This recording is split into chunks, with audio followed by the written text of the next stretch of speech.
Gumawa ako ng BG's hamburger. Ang mga ingredient nito, gulay, na repolyo at yung panghalo ba sa pansit at hiniwa-hiwa ko siya ng mga maliliit lang. At ang ingredient nito ay harina, tapos hinalo-halo ko harina at hinalo ko na yung gulay na ginayat-gayat ko na hiniwa ko na maliit. At ang ibang ingredient nito is sibuyas, tapos 1 tablespoon of asin, tapos isang itlog lang para tipid. Super tipid talaga ito. Pagkatapos, tatansyahin yung paglalagay ng paminta.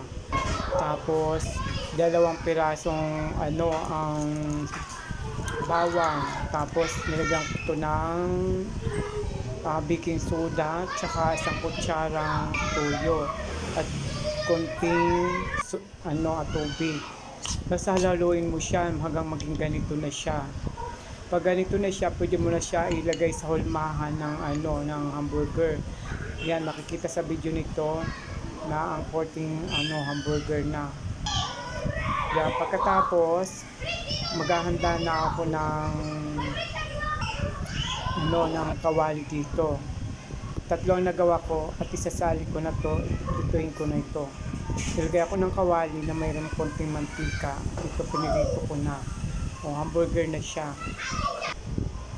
Siyak na magugustuhan to ng mga bata. Mga batang hindi kumakain ng gulay, gawa na lang ng ganito, makakain sila ng gulay. At ang lasa nito parang hamburger din siya. Dahil masarap ito.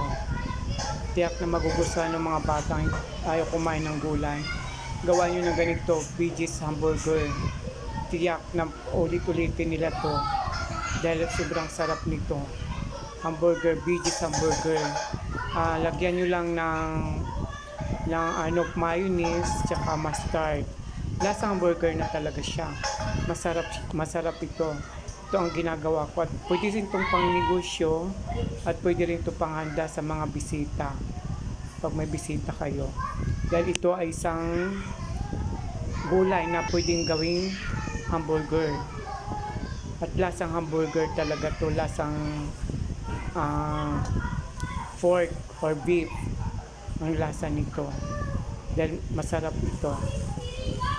Magugustuhan ito ng mga bata, tiyak na magugustuhan ito ng mga bata. Hindi lang bata, pati mga matatanda, pwede ito pang merienda sa mga nagugutom at nakakabusog ito. Masarap ito.